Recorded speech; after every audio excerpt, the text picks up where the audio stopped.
உண்மையிலே இந்த மசாயில் சண்டைகள் மார்க்கத்தின் மீது இருக்கும் பற்றின் காரணமாக இக்லாசுடன் செய்ததாக இருந்தால், இப்போ நம்மளாம் அந்த மசாயில் பேசுகிறோம்ல, இதெல்லாம் உண்மையிலே அல்லாஹ்வுக்கு பயந்து அல்லாஹ்வுடைய மார்க்கத்தில் ஒரு குறை வந்துடக்கூடாது, அல்லாஹ் முன்னாடி நம்ம போய் குற்றவாளியாக நிற்கக்கூடாதுங்கிறதுக்காக தான் நம்ம பேசுகிறோமா? அவர் சொல்கிறார், இதுக்காகத்தான் நம்மலாம் பண்ணுறோமா?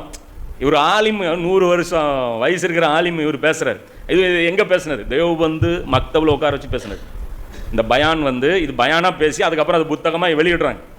அவர் பயானாக தேவ்பந்துடைய அந்த மதரசாவில் இருந்து பேசுனது. அவர் சொல்கிறார், இந்த மசாயில் சண்டைகள்லாம் நம்ம இக்லாஸுக்காகத்தான் இக்லாஸோடு செஞ்சுருந்தா இதை தாண்டி எவ்வளவோ பெரிய தீமைகள் நமது கண்ணில் படுகிறது. இந்த தீமைக்கே நம்ம இந்த பொங்குனா அந்த பெரிய தீமைகளுக்கு நம்ம எவ்வளோ பொங்கணும்? அல்லாஹ் மற்றும் அவனுடைய தூதரின் கட்டளைகள் தூக்கி எறியப்படுகிறது. அல்லாஹ்வுடைய கட்டளைகள் தூக்கி எறியப்படுகிற இந்த உலகத்தில் இஸ்லாமிய சட்டங்கள் கேலிக்குள்ளாக்கப்படுகின்றன.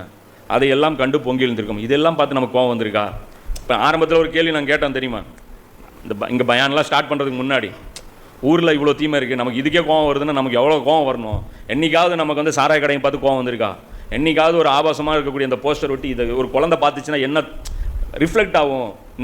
நல்லா வாழணும்னு இருக்கிற ஒருத்தனுடைய மனசில் இது என்ன எஃபெக்ட் ஏற்படுத்தும்? எங்கே பார்த்தாலும் தீமையாக இருக்க, இதெல்லாம் ஏன் இருக்குதுன்னு சொல்லிட்டு நமக்கு என்றைக்காவது யோசிச்சு பார்த்துருப்போமா? அப்போ இதெல்லாம் இத்தனை தீமையை கடந்து போய் பள்ளிவாசலுக்குள்ளே ஒருத்தன் இத்தனை வழியில் நம்ம வண்டி எடுத்து போகும்போது நடக்கும்போது ஒரு 8க்கு ஒரு நண்பன் கவுண்ட் பண்ணிட்டே போகிறோம். அது போகிற வழியில் இவ்வளோ தீமைகள் கடந்து போகிறோம். இப்போ அந்த தீமைகளை போய் பள்ளிவாசலில் போய் உட்காந்து ஒருத்தன் இங்கே மாற்றி இப்படி கட்டிட்டானா தொப்புளுக்கு கீழே இவன் தொழுகை அவனை பிடிச்சி அவன் வெளியே உட்காந்துட்டு இருக்க ஒழு செய்கிற இடத்துல அவன் வெளியே வரட்டும், என்னங்கச்சி மாதிரியாக தொழுவுறீங்க, அவனை பிடிச்சி நம்ம கேட்குறோம். இப்போ இந்த தீமைக்கு தாவா செஞ்சோமே, இந்த தீமைகள்லாம் எப்படி ஒழிக்கணும்னு பார்த்தோமா? அப்புறம் நம்ம என்ன நினச்சிக்கிறது? நன்மை ஏவி தீமை தடுக்கும். என்ன சொல்கிறது? நம்ம மசாயில் விஷயம் பேசக்கூடாதுன்னா என்ன நினச்சிக்கிறாங்க? இது பிரச்சனைகள், அதாவது இந்த சுண்டக்கா பிரச்சனைகளை பார்த்து இதுக்கு நம்ம பயந்து மசாயில் பிரச்சனையை தூக்கி போடல. இதனால் ஒரு ரிசல்ட் வராது, இது தேவையில்லாத விஷயங்கிறதுனால தூக்கி போடுறோம். பிரச்சனைகள் பார்த்தா இந்த டாப்பிக்கில் தான் பிரச்சனைகள் ஜாஸ்தி. இந்த டாப்பிக்கில் அதிகபட்சமாக என்ன நடக்கும்? காஃபிர் ஃபத்வா கொடுத்து ஒரு போஸ்டர் ஓட்டுவாங்க, உச்சபட்ச தண்டனை அதான். அவன் இஸ்லாத்தை விட்டு நீக்கிவிடணுமா, இவனை நீக்குவான், அவன் இவனை நீக்குவான். அதான் நடந்துச்சு. ஜமாலி என்ன பண்ணார்? பிஜே முர்த்ததா போயிட்டாருன்னு போஸ்டர் அடிச்சு ஓட்டினார். பிஜே என்ன பண்ணார்? ஜமாலி முர்த்ததா போயிட்டாருன்னு போஸ்டர். இதுதான் 2 பேரில் அவ்வளோதான் பண்ண முடியும். இதில் என்ன நடக்கும்?